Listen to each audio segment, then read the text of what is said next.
안녕하세요. 저는 올 가을에 결혼을 앞두고 있던 30대 중반 여성입니다. 예비 시어머니로 인해 파혼했습니다. 전 남자친구도 저도 둘 다 완벽한 사람들은 아니지만 서로를 보듬고 안아주며 1년 반 정도 연애를 했어요. 그리고 결혼을 앞두고 결혼식장, 웨딩 촬영 전부 다 예약했었는데 지금은 모두 취소하고 헤어진 상태입니다. 예비 시어머니와는 처음 뵙기 전부터 감정이 좋지는 않았어요. 그 이유는 옛 직장 동료의 소개로 남자친구를 만났는데 당시 남자친구에게 결혼할 상대 아니면 적당히 즐기다 헤어지라고 하셨더라고요. 그 이야기를 마치 농담거리처럼 전달하는 남자친구에게도 예비 시어머니에게도 굉장히 불쾌했었지만 당시 연애 초반에 한창 좋았던 때라 참고 넘겼어요. 또 사귄 지 반년 정도 지났을 무렵 잘 만나고 있는 와중이었는데 남자친구에게 저랑 헤어지고 직업이 공무원인 여자를 만나라고 하셨더라고요. 지금 생각해보면 전할 말, 안 해도 될 말, 도인지 된장인지 구분 못하는 남자친구가 제일 바보 천치였는데 그때는 그렇게까지 생각을 못했어요. 무엇보다 그 당시 속상했던 이유는 저를 만나기도 전에 미워하시는 것 같았고 다 큰 아들한테 이래라 저래라 하시는 게 좋아 보이지 않았거든요. 무튼 그러다 사귄 지 1년쯤 되었을 때 하도 저를 만나보고 싶다고 하셔서 처음으로 예비 시어머니와 만나게 되었습니다. 하지만 오가는 대화는 좋지 못했습니다.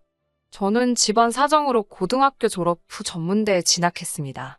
원래는 고등학교 졸업 후 바로 취업을 하려고 했는데 그래도 고3대 담임 선생님이 전문대라도 나오는 것이 좋지 않겠냐고 추천해 주셔서 그렇게 되었어요. 좋은 성적 덕분에 2년간 장학금 받으며 다녔고 졸업 후엔 바로 취업이 됐어요. 첫 직장은 중소기업 격리였는데 몇 년간 일하면서 꾸준히 돈을 모았고 후에는 일 욕심이 생겨서 좀 더 좋은 직장으로 가고 싶더라고요. 그때부터 온갖 자격증을 따고 영어 공부도 하면서 나름 열심히 준비했습니다. 덕분에 지금 다니는 직장으로 취직할 수 있었습니다. 반면에 남자친구는 인서울 4년제 대학을 졸업 후 바로 취업했다고 들었습니다. 연봉은 남자친구보다 제가 많습니다. 제가 이 이야기를 하는 이유는 예비 시어머니가 제 직장이나 연봉은 생각지 않으시고 자꾸 제 부모님의 직업과 출신 대학으로 저를 후려치기 하셨기 때문입니다. 제 길을 죽이려고 하시는 것 같았어요. 집으로 오라고 하셔서 과일 바구니 사들고 갔습니다. 그런데 그렇게 제가 궁금하다고 한번 보여달라고 하셨다는 남자친구의 말과는 달리 저를 보자마자 본체만 채 제 인사를 받아주시지도 않고 먼저 휙 들어가시더라고요. 예비 시어머니가 혼자 식사 준비를 하시길래 좀 도와드릴까요? 라고 여쭸더니 됐다고 하셔서 좌불안석으로 거실에서 남자친구 옆에 있다가 식사를 하게 되었습니다. 그런데 정말 비위상해 죽는 줄 알았습니다. 밥을 먹으려고 한술 떴는데 밥그릇 바닥이랑 옆에 고춧가루랑 마른 밥풀 자국이 있더라고요. 순간 속으로 이게 무슨 상황인가 파악하려고 애써봤지만 이해가 되지 않더라고요. 먹는 척이라도 해야 하나 싶어서 수저를 이 근처로 가져갔는데 저도 모르게 헛구역질이 나오더라고요. 예비 시어머니가 밥상머리에서 뭐 하는 거냐고 한마디 하시고 예비 시아버지도 인상을 찌푸리셨어요. 남자친구도 왜 그러냐며 저를 쳐다봤다가 제 밥그릇을 보더니 깜짝 놀라더라고요. 그러더니 예비 시어머니한테 설거지 안 했냐고 뭐라 하더라고요. 그러자 예비 시어머니 하시는 말이 좀 전에 예비 신우가 밥 먹은 그릇에 그냥 한 그릇 더 푼 거라며 저한테 깔끔 떤다고 뭐라 하시더라고요. 결국 남자친구가 예비 시어머니한테 뭐라 하고 새 밥그릇으로 바꿔줘서 밥을 먹긴 했는데 밥이 코로 들어갔는지 입으로 들어갔는지 모르겠더군요.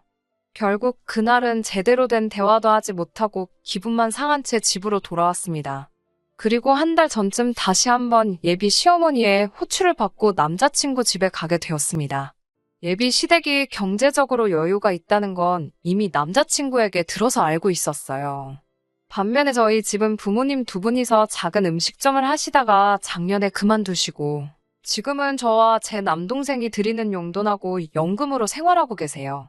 하지만 제가 남자친구보다 잘 버니까 딱히 제가 기가 죽거나 하지는 않았어요.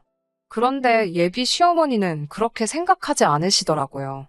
식사를 마치고 과일을 먹고 있는데 작심하신 듯이 막말을 쏟아내셨습니다. 전문대 나왔다면서 어떻게 그 직장을 다니냐고 물으시더니 그 직장은 사람 뽑는 기준이 다른 회사랑 다르냐고 물으시질 않나.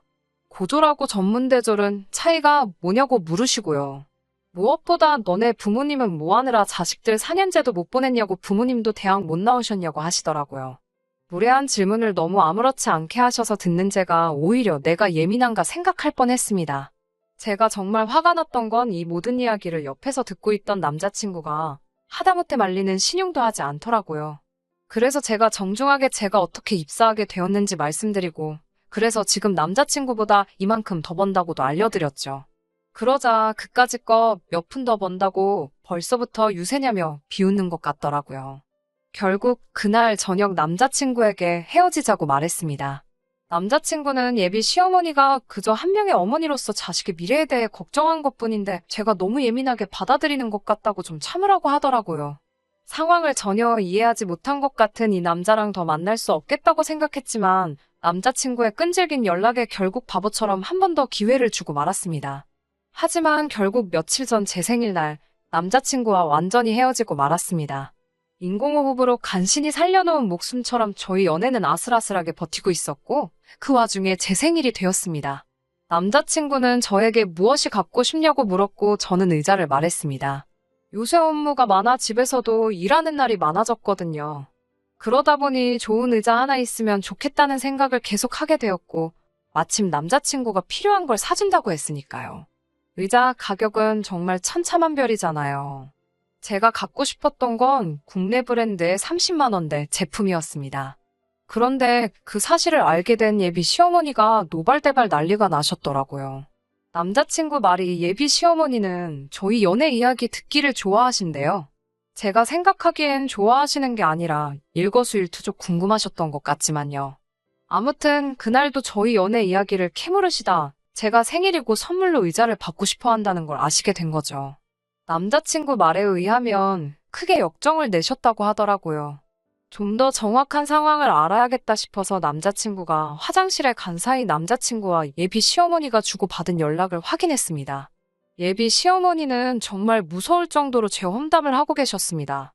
저를 저급한 표현으로 부르고 계셨고 지까짓게 일을 하면 얼마나 한다고 유난을 떤다며 남자한테 벌써부터 뜯어낼 궁리나 한다고 생각하시는 것 같았습니다.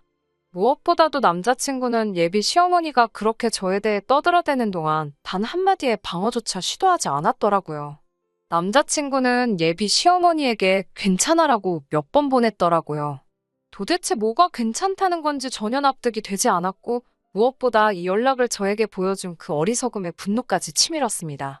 결국 그 모든 연락을 읽고 난 뒤 남자친구에게 더 말할 것도 없는 것 같다고 정말로 그만하자고 했습니다. 남자친구는 도대체 이유가 뭐냐고 묻더라고요.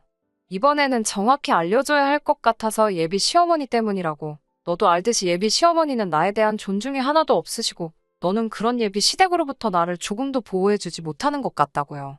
너의 우유부단함과 눈치 없음에 크게 실망했고 그런 너와 미래를 함께 할 수 없다고 하나하나 알려줬습니다. 그렇게 헤어지고 집에 돌아왔습니다. 집에 도착하자 비로소 이별이 실감이 났고 마음에 구멍이 난 듯 횡하더라고요. 남자친구를 사랑했던 건 진심이었으니깐요. 하지만 눈물 흘릴 틈도 없이 예비 시어머니로부터 전화가 걸려왔습니다. 받을까 말까 고민하다 두 번째 걸려왔을 때 받았습니다. 전화를 받자 예비 시어머니는 네가 뭐가 잘나서 헤어지자고 하냐면서 자기 아들한테 자기 때문에 헤어진다고 했냐고 노발대발하더라고요. 저도 더 이상 겁낼 것도 없고 해서 사실대로 말했을 뿐이라 하니 못된 게 부모하고 자식 사이 이간질이나 한다면서 배운 게 없으니 하는 짓도 격떨어진다고 빈정대더라고요. 마음 같아선 저도 상욕하면서 따지고 들고 삿대질하고 싶었어요. 아까 헤어질 때 남자친구 뺨이라도 한 대 때릴 걸 후회도 되더라고요. 하지만 꼭 참고 예비 시어머니께 조근조근 말씀드렸습니다. 지금 이 전화도 다 녹취되고 있고 이런 식으로 또다시 연락하시면 저도 모든 방법을 동원해서 당신하고 당신 아들에게 대응하겠다고요. 예비 시어머니는 그동안 고분고분하던 제가 그렇게 나가니 그제서야 좀 당황한 눈치더라고요. 그 이후로 남자친구에게 몇 번의 연락은 왔었지만 깔끔하게 무시했습니다. 나중에는 남자친구를 소개시켜줬던 옛 직장 동료까지 연락을 해오더라고요. 아마도 남자친구의 부탁을 받았을 거라고 짐작할 뿐입니다. 그 사람과 얽힌 작은 실오라기 하나 간직하기 싫어서 조금이라도 얽혀있는 인간관계도 다 정리했네요. 비록 사이다 후기는 없지만 저는 마음에 남은 것 없이 홀가분합니다. 이제 당분간은 좀 더 제 자신을 아끼고 발전시키는데 시간을 쏟으려고요. 그리고 언젠가 다시 기회가 된다면 저라는 사람을 존중해주고 사랑해주는 남자를 만나고 싶습니다. 우리 모두는 각자 존중받고 사랑받을 자격이 되는 사람들이잖아요. 남이 나를 내려치게 내버려 두지 말자고요. 힘내볼게요. 들어주셔서 감사합니다.